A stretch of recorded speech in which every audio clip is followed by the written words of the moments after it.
Bonjour, vous écoutez Narcisse et moi, le podcast qui permet de prendre conscience de l'existence et du fonctionnement de la perversion narcissique au sein d'une relation amicale, amoureuse, parentale et professionnelle. La relation, mais plus précisément la personne avec qui vous vivez cette relation vous fait souffrir. Vous vous sentez manipulé, vous êtes victime de violences physiques et ou psychologiques. Peut-être êtes-vous en train de vivre une relation avec un pervers narcissique. Au travers de définitions, d'interviews, de témoignages, d'outils, d'exercices, de conseils, nous vous aidons à comprendre la manipulation d'un pervers narcissique pour vous permettre de l'éviter ou d'en sortir. Narcisse et moi est un podcast publié tous les dimanches sur YouTube, SoundCloud, iTunes. Vous pouvez suivre son actualité sur les pages Facebook et Instagram sous l'identifiant Narcisse et moi, sans le E de « et ». Si vous venez de nous rejoindre, nous sommes Laurie et Camille et nous vous souhaitons la bienvenue. Aujourd'hui, dans ce 5e épisode, Laurie, vous parle d'une relation amoureuse que j'ai vécue pendant 6 ans, de mes 14 à 20 ans avec un pervers narcissique. J'espère avant tout que ce témoignage vous permettra de vous délivrer d'une relation telle que j'ai vécue, si aujourd'hui vous êtes dans cette situation, ou bien vous fera prendre conscience que la relation dans laquelle vous êtes n'est peut-être pas la bonne pour vous. Vous avez été nombreux et nombreuses à nous écrire sur Instagram. Camille et moi vous en remercions. N'hésitez pas si vous avez besoin de parler. Nous sommes là pour ça. Je pense tout particulièrement à une personne qui se reconnaîtra peut-être, qui est sur le point de sortir d'une relation toxique qu'elle a pu avoir avec son ex. Courage. Tu as fait le plus gros travail et d'ailleurs, tu peux en être fier. Aujourd'hui, c'est toi qui décides ce que tu veux être et surtout ce que ta vie sera. Avant de commencer, pour le respect de ça et ma vie privée, nous allons appeler la personne perverse narcissique avec qui j'étais en couple A. Cela fait maintenant 5 ans que ma relation avec A est terminée. À vrai dire, j'ai l'impression que ça fait déjà une éternité. Des fois, j'ai même l'impression que c'était une autre vie, que ce n'était même pas moi. J'avais 14 ans lorsque je l'ai rencontré. Comme une ado de 14 ans. J'avais pas vraiment confiance en moi, j'étais un peu mal dans ma peau. Et puis je l'ai rencontré et il m'a fait me sentir bien dans ma peau. Il avait 2 ans de plus que moi et donc le fait qu'il avait 2 ans de plus que moi, qu'il m'aimait, etc. m'a fait me sentir vraiment bien, m'a fait me sentir vivante en fait. Donc j'appelle ça l'étape de l'amour fou. On s'écrivait des lettres puisqu'on était jeunes et je n'avais besoin de personne à part lui. Bien sûr, moi j'en avais pas conscience, mais à ce moment-là, pour moi en tout cas, ça ne me dérangeait pas de ne plus avoir des amis. La seule chose que je voulais, c'était être avec lui. Sachant que la première année et la deuxième année, je crois même, de notre relation, c'était à distance. Et donc, alors déjà dans l'imaginaire, ça aide à se faire des films, à s'imaginer la personne parfaite aussi. Donc ça renforce encore plus l'aspect dans lequel on peut mettre une personne sur un piédestal. Je me comparais très souvent en fait à lui. Plus de ça, les autres, au fur et à mesure de la relation, me disaient que lui était mieux. En tout cas, c'est ce que je comprenais moi, comparé à moi. Et donc, c'est ce que je me mettais dans la tête. Pour moi, je ne comprenais même pas en fait pourquoi une personne comme lui était avec moi. Mais au fur et à mesure de notre relation, alors j'en avais pas du tout conscience, mais c'est vrai que ce n'était pas normal au final. Ce n'était pas normal de me dévaloriser comme ça par rapport à lui. Ce n'était pas normal parce que aussi devant des situations dans lesquelles les autres par exemple me rabaissaient, eh bien lui ne me défendait pas. Face à ce que les autres pouvaient dire par exemple. Il le disait après derrière, mais au final devant, je me sentais petit à petit dévalorisée, je me sentais pas belle, je me sentais différente, je me sentais pas intelligente comme lui je pensais qu'il était, etc. Donc voilà, ce fait-là, je pense que ça a commencé à petit pendant 6 ans au final me faire perdre toute la confiance que j'ai pu avoir en moi. Donc ce qui s'est passé dans ma relation, c'est que donc la première, la deuxième et on va dire la moitié de la deuxième année, troisième année, voilà, c'était une relation vraiment passionnée, pleine d'amour. Vraiment, j'étais très bien. J'étais très bien, j'étais heureuse, même si je ne me rendais pas compte en fait. Je ne me rendais pas compte que je m'éloignais des autres parce que au final, je n'avais plus vraiment d'amis. Je devenais en fait très jalouse puisque en fait la confiance qu'il m'avait fait gagner la première année, eh bien en fait petit à petit disparaissait. J'étais devenue très jalouse, mais je ne savais pas. Ce n'est pas de la jalousie, voilà, quand on n'a pas confiance, quand on pense que la personne va nous trouver. Mais j'étais jalouse. Je ne savais pas pourquoi, mais j'avais toujours des doutes. Pourtant, il me le disait souvent, je n'avais aucun doute à me faire. Mais au fond de moi, j'avais ce mal de ventre qui me disait, il y a quelque chose qui n'est pas normal. Il y a quelque chose qui n'est pas normal. Il y a quelque chose qui n'est pas normal. Mais je l'écoutais pas. Il était tellement parfait.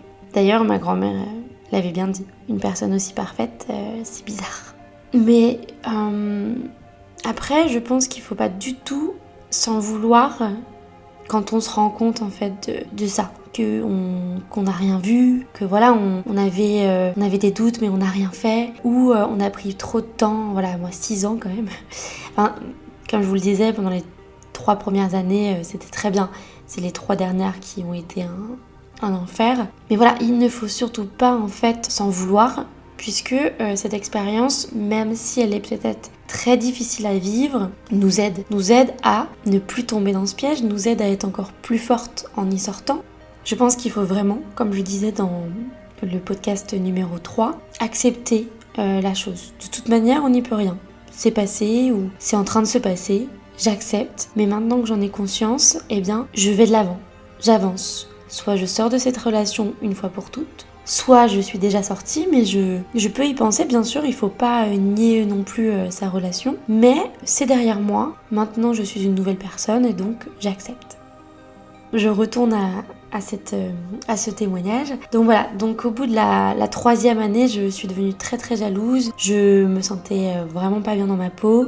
J'avais beaucoup de doutes, que ça soit sur ma relation, sur voilà son amour. Voilà, en plus je pense pas qu'il me rassurait au final comme ce que j'attendais. Donc du coup, moi je me redévalorisais encore plus. Donc c'est là où ça a commencé à, voilà, au bout de la 3e année, moi, à tourner en fait.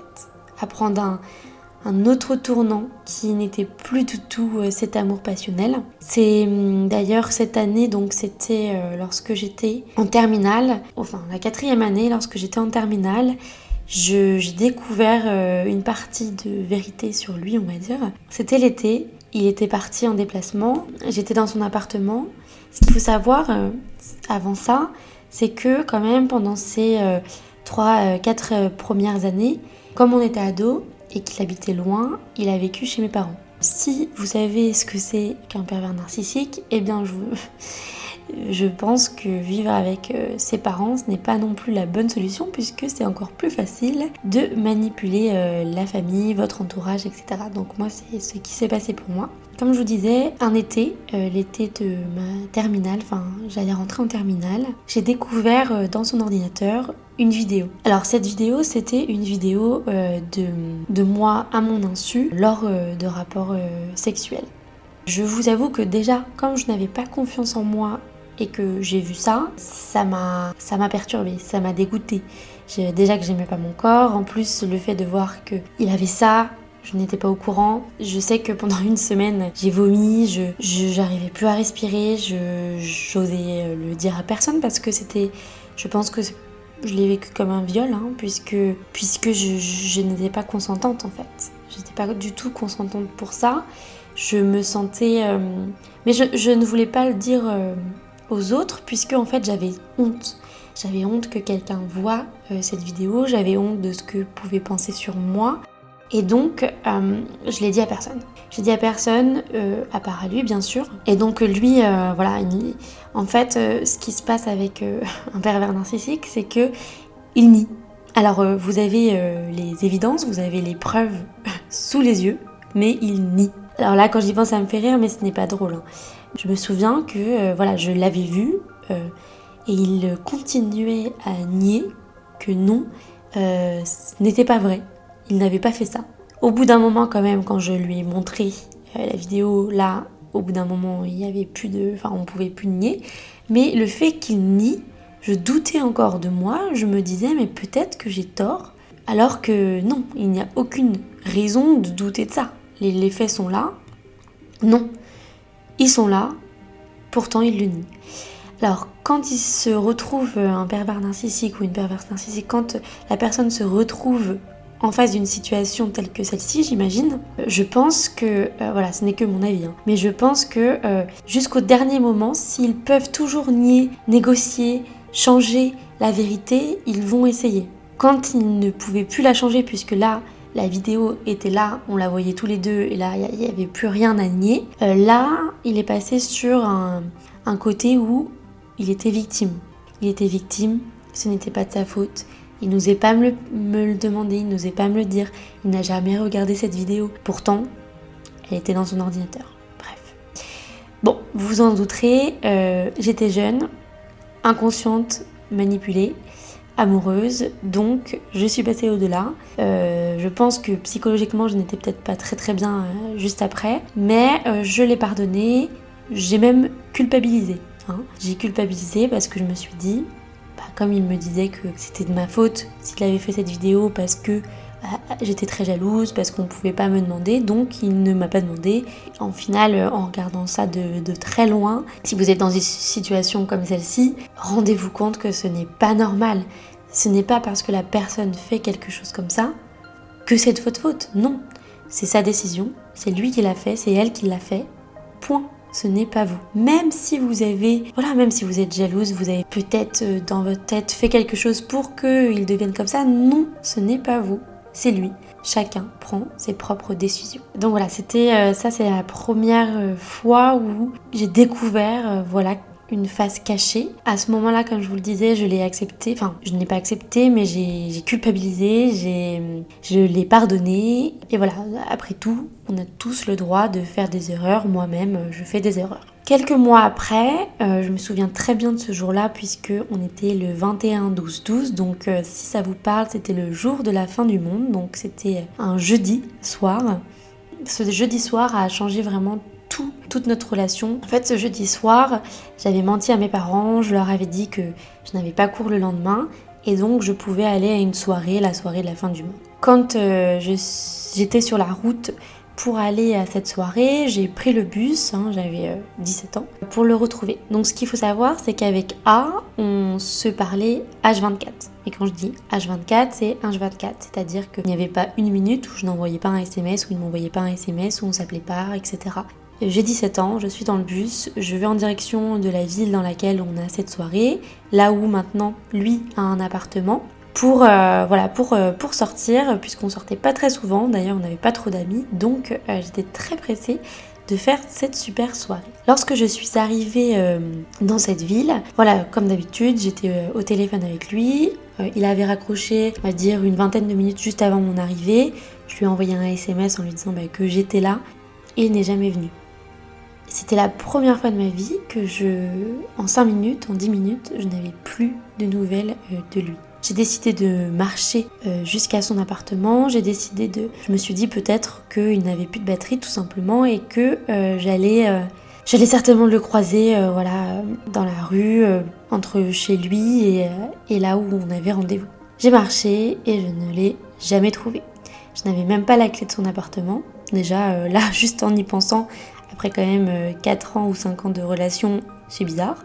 Mais je n'avais même pas la clé de son appartement. Donc je me retrouvais en fait dans une ville, toute seule, où j'avais même menti à mes parents. Et en plus, il n'était pas là. Donc le seul ami qu'il avait, je l'ai appelé, puisque je savais que juste avant, moi, il était à la salle de sport avec cet ami-là. Son ami m'a dit qu'il était parti me chercher il y a 1 heure. J'ai tourné en rond, j'ai cherché, etc. Au bout d'un moment, je commence à m'inquiéter. Donc j'ai rappelé cet ami en lui disant que là, j'étais toute seule, je ne le trouvais pas. Je ne savais pas du tout quoi faire, s'il pouvait m'aider à le chercher, peut-être m'emmener à l'hôpital, à la gendarmerie pour prévenir que il avait disparu. Je pense qu'il était, à ce moment-là, il était déjà 20h. Le temps qu'ils arrivent, ils ont mis 1 heure à arriver, donc à 21h. À 21h, on est allé à l'hôpital. Rien. On est allé à la gendarmerie, rien. On a fait des tours partout dans la ville et puis on est retourné vers 23h minuit à la gendarmerie.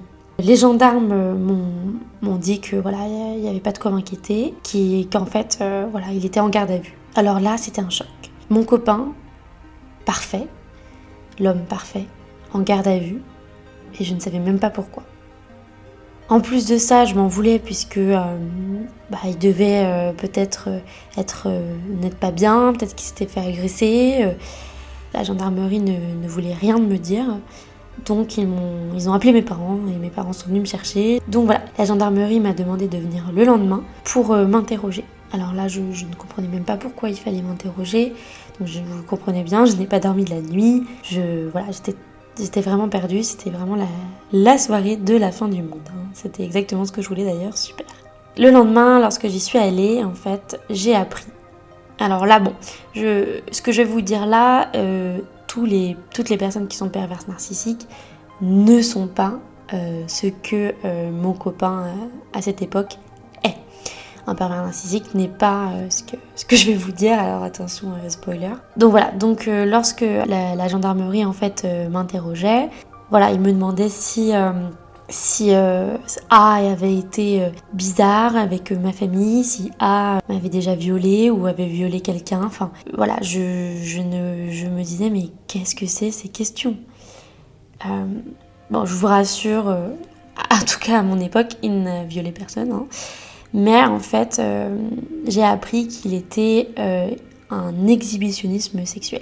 Alors je ne savais même pas ce que c'était ce terme. Un exhibitionniste sexuel, c'est une personne qui va se masturber ou faire des choses comme ça en public, dans la rue, devant des femmes ou des enfants, je ne sais pas. Je n'étais pas là donc je peux pas vous dire. Bon, je le prends à la rigolade bien sûr, mais c'est vrai que c'est vraiment très loin très très loin. Mais ce n'est pas du tout drôle, j'étais vraiment pas bien à ce moment-là. Donc voilà, donc là, le 22 décembre 2012, voilà, j'apprends que mon copain depuis quand même 4 ans et demi est un exhibitionniste sexuel qui est recherché en plus depuis 1 an. Donc je tiens à réinsister sur le fait que toutes les personnes qui sont perverses narcissiques ne sont pas exhibitionnistes sexuels. C'est que moi j'avais le droit à avoir les deux pour un, c'est tout. Donc voilà, donc là j'apprends ça, c'est mon année de bac. J'avoue que je n'étais pas très très bien, mais en fait ma première réaction c'était déjà de l'incompréhension. J'ai même presque insulté le gendarme en lui disant qu'il se rendait pas compte de ce qu'il disait sur A, que non, ce n'était pas vrai, qu'il n'était pas comme ça. Bon, au bout d'un moment, j'ai compris que si. Mais ils l'ont quand même laissé sortir, puisque en fait, je crois que la personne n'avait pas porté plainte. Donc je ne sais pas comment il a réussi à manipuler ça aussi, mais voilà. Donc il est sorti. Il est sorti, peut-être 15 minutes après mon interrogatoire. Et devinez quoi? Qu'est-ce qui s'est passé? Eh bien, il a nié. Il a nié. Ce n'était pas lui, c'est pas vrai. Ils m'ont menti. Au bout d'un moment, là, je lui ai dit, mais ne te fiche pas de moi quand même. Là, tu peux pas nier, dis-le-moi. Je comprends. On peut avoir pas des problèmes. Je sais plus ce que j'ai dit, mais on peut, être mal dans sa peau, faire des choses. Ça arrive, il y a pas de souci. Il faut qu'on en prenne conscience et il faut qu'il aille voir un psy. Et de toute manière, déjà, les gendarmes l'ont obligé à aller voir un psy. Donc, je lui ai promis que je ne le dirai à personne, qu'on dira à tout le monde qu'il s'est bagarré et que c'est pour ça qu'il était en garde à vue et que je ne dirai à personne, et lui m'a promis qu'il irait voir un psy ou une psy. Bien sûr, vous vous en doutez, au final il n'y allait qu'une seule fois. Au final, celle qui a tout pris, c'était moi, donc il m'a fait culpabiliser, mais alors là c'était vraiment, c'est là où la relation s'est encore plus détériorée. C'est au moment où j'ai vu en fait qui il était vraiment. C'est moi qui ai tout pris, quoi. Il me faisait culpabiliser, il disait que c'était de ma faute s'il avait fait ça, s'il était comme ça, j'étais trop jalouse, c'est moi qui le frustrais. Enfin voilà, toutes sortes de choses pour me faire culpabiliser. Et bien sûr, ça a marché. Je me disais que c'était de ma faute et que à cause de moi, il était comme ça et il fallait absolument que je l'aide. Donc pendant quelques mois avant mon bac, j'étais vraiment pas bien. Je me souviens que en cours, je sortais de cours en pleurant et je pouvais le dire à personne puisque j'avais promis de ne pas le dire. Je me souviens même que je faisais des rêves très étranges. J'avais rêvé que j'avais eu un accident et j'étais dans le coma. Et je me réveillais et je me souvenais de rien et j'étais bien. Alors ça, c'est vraiment des rêves où là, si on fait ça, il faut quand même se poser des questions et se dire que peut-être que la situation dans laquelle on est n'est pas bien pour nous. Si on a envie d'avoir un accident et qu'on se réveille et qu'on oublie tout, c'est peut-être qu'il faut sortir de cette relation. Mais c'est vrai que moi, à ce moment-là, j'en parlais à une amie ou deux et j'arrivais pas à en prendre conscience, mais j'ai eu de la chance de retrouver ces amis-là au lycée qui m'écoutaient, qui me conseillaient et qui me disaient cette relation n'est pas normale. J'avais même fait ce rêve où, peut-être que c'était un an après ça ou quelques mois après, où d'autres filles venaient vers moi et me disaient que je n'étais pas seule. Et alors je vous mens vraiment pas, hein. Vraiment j'ai fait ce rêve très étrange où d'autres filles qui étaient en fait, j'avais réussi à sortir de la relation, alors c'était qu'un rêve, hein, j'étais toujours dedans, mais dans mon rêve j'avais réussi à sortir de cette relation et d'autres filles me rejoignaient à une table et qui étaient en fait ses ex et me disaient que je n'étais pas seule et qu'il avait vraiment un problème. Ça va être très drôle quand vous allez apprendre la suite, mais à ce moment-là, voilà, je rêvais de ça, je rêvais juste que le fait qu'on me dise que ce n'était pas moi en fait et que c'était vraiment lui qui avait un problème. Je pense que inconsciemment j'essayais de me le dire mais je n'arrivais pas vraiment à le voir. Donc tout ça pour dire que voilà, à partir du moment où j'ai vraiment découvert qui il était et que lui savait aussi que au final je savais, même s'il me faisait culpabiliser et qu'il niait, la relation s'est totalement dégradée. Il ne me disait jamais en fait qu'il m'aimait, que j'étais belle, rien. Il me dévalorisait à chaque fois si j'avais un nouveau t-shirt, soit on voyait trop ça, on dirait une pute, excusez-moi pour le mot mais voilà, soit j'ai pas honte de sortir comme ça, enfin toutes sortes de choses pour me dévaloriser. Donc s'il vous plaît, si vous êtes dans une relation, bon, peut-être que moi c'était quand même extrême, mais si vous êtes dans une relation comme ça, ou même pire, sortez. Je sais que c'est très facile de le dire, mais sortez. Alors alors je suis désolée, le témoignage est super long, et j'essaie vraiment de faire court, mais c'est que quand même 6 ans, c'est très long. Mais là j'essaie, je vais bientôt finir. Je vais le raccourcir, n'hésitez pas à me dire d'ailleurs ce que vous en pensez en commentaire. Si vous avez tenu jusqu'ici, bravo. Après tout ça, je suis allée à la fac dans une nouvelle ville, une grande ville où il y avait des gens, et ça a commencé à changer. J'ai commencé puisque en fait, il n'habitait pas tout le temps avec moi, en fait, il habitait 2 semaines par mois avec moi, et donc j'ai commencé à me faire des nouveaux amis qui n'étaient pas eux sous l'emprise de A, et qui me disaient mais en fait cette relation, j'ai l'impression qu'elle n'est pas normale. Et c'est là où j'ai commencé à me poser des questions, à me dire peut-être qu'en fait non, ce n'est pas normal. Mais c'est vrai que quand on a vécu que ça, c'est vrai que c'était mon premier amour, etc. Donc quand on a vécu que ça, on ne voit pas que c'est pas normal. On pense que c'est une relation, on fait tous des erreurs, etc. Mais non. Voilà, donc j'en ai pris conscience, je commençais à sortir. Bon, c'est vrai que je sortais pas beaucoup puisque au final, il faisait en sorte pour que je ne sorte pas non plus beaucoup. Mais je sortais de plus en plus, je voyais des personnes. J'ai décidé de partir à Londres. Je sais même pas comment j'ai réussi à faire ça, mais j'ai décidé de partir à Londres pour apprendre l'anglais du jour au lendemain. Et petit à petit, en fait, je commençais enfin à me libérer. À Londres, en plus, je sais pas si vous êtes déjà allés, mais c'est une ville géniale, multiculturelle, où j'ai rencontré vraiment de nouvelles personnes totalement différentes, de nouvelles amitiés se sont créées. Il est quand même venu me voir, parce qu'on était toujours en couple, hein. Pendant une semaine. À Londres, je n'y suis restée qu'un été, donc que 2 mois. Mais ça m'a permis de me découvrir aussi moi toute seule, de me poser des vraies questions. J'ai essayé de le quitter, je n'y arrivais pas. J'ai réessayé au moins 3-4 fois pendant la dernière année. Mais à chaque fois, il me disait qu'il changeait, à chaque fois, il me disait qu'il irait voir quelqu'un, à chaque fois, il me disait qu'il regrettait, qu'il allait changer. Au final, vous vous en doutez bien, il change pas. C'est son caractère, c'est lui, surtout le fait qu'il est pervers narcissique, c'est pathologique. Sauf si peut-être il va se faire soigner, mais souvent comme eux-mêmes pour eux ne le sont pas malades, eh bien ils n'y vont pas et ils nient totalement et voilà. Donc un jour, j'ai pris mon courage à 2 mains, je suis retournée à Londres, je l'ai bloqué parce que c'est très important de le bloquer. Ne plus ouvrir ses mails, ses SMS, ses messages, ses appels, puisque si vous le faites, il va réussir à vous faire retomber dans le panneau par des belles paroles. Mais les actes ne seront jamais là. Donc je l'ai bloqué. J'ai ordonné à mes parents de le virer de chez moi, puisque en fait il avait toujours des choses chez moi, il venait souvent chez mes parents. Peut-être que je vous raconterai ça dans un autre témoignage, mais comment il a manipulé, on va dire, tout mon entourage. Et je me souviens du jour où j'ai pris la décision de partir, de le bloquer et de ne plus lui répondre et de ne plus regarder ses messages. J'étais libérée. Bon, ça n'a duré qu'un week-end, puisqu'il est venu me voir, je ne sais pas comment il a trouvé, je me souviens que je ne sais pas comment il a trouvé où j'étais exactement, mais il est venu me voir à Londres. Un soir, il était là devant ma porte. Donc je suis retombée dans le panneau, je pense que ça va parler à beaucoup d'entre vous. Et il est resté un week-end, donc ce week-end-là, voilà, je suis retombée dans le panneau. Et dès qu'il est parti, je me suis dit non, c'est pas possible, Laurie. Ce n'est pas possible. Et je l'ai rebloqué vraiment. Parce que je l'avais débloqué, bref. Et je l'ai vraiment rebloqué. Et là, je lui ai fait comprendre qu'il n'avait plus intérêt à me parler. Que c'était fini.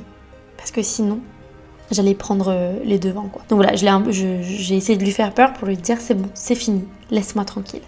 Et vraiment, du coup, ce jour-là, c'était vraiment la dernière fois. J'avais l'impression, vous voyez, le boulet qu'on a dans les anciennes prisons américaines, là. J'avais ce boulet qui me libérait, quoi. Ce boulet accroché à mon pied partait. Délivrance, vraiment, c'était une délivrance. Et voilà, depuis ce jour-là, je ne regrette absolument pas d'avoir pris cette décision. Je suis très heureuse pour moi puisque j'ai une toute nouvelle vie. Et voilà, donc je vous conseille vraiment, si vous êtes dans cette situation, c'est très difficile de partir, je le sais. Mais quand vous partez, faites-le et ne reculez pas. C'est important et ça va changer votre vie, vous aurez une toute nouvelle vie. Donc voilà, j'espère que ce témoignage vous a plu. Je vais refaire un témoignage pour la suite parce qu'il y a une suite à tout ça.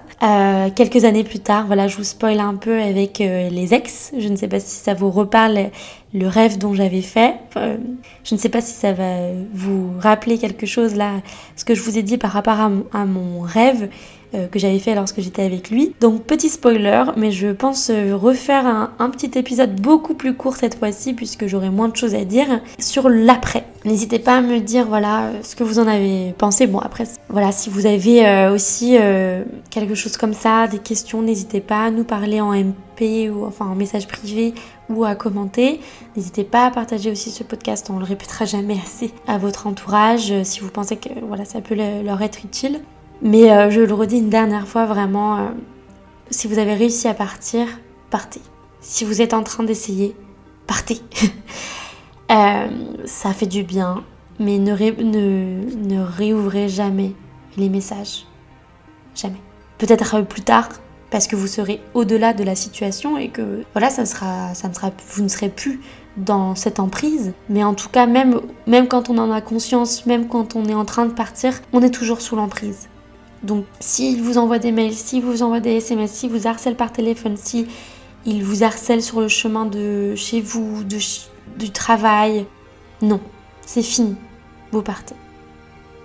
Dans le 6e épisode de Narcisse et moi, qui sera publié dimanche prochain, le 31 mai 2020, Camille vous présentera son témoignage. D'ici là, n'hésitez pas à partager cet épisode à votre entourage si vous pensez qu'il pourrait en bénéficier, à vous abonner, puis liker et commenter ce podcast sur les différentes plateformes d'écoute si ce podcast vous plaît ou si vous souhaitez laisser vos impressions. Cela permettra de le faire connaître à ceux qui pourraient en avoir besoin. Pour toute question, vous pouvez nous contacter via Facebook et Instagram sous l'identifiant Narcisse et moi sans le E de et ou par email à l'adresse asso.narcissemoi@gmail.com. Toutes ces informations sont en description du podcast. Et surtout, en cas de violence physique ou psychologique nécessitant une intervention immédiate, contactez la police au 17, le numéro d'urgence européen au 112 ou envoyez un SMS au 114. En cas de violence physique ou psychologique ne nécessitant pas d'intervention immédiate, contactez le numéro violence femmes info au 3919 ou le numéro Allo Enfance en danger au 119. Merci pour votre écoute et prenez soin de vous.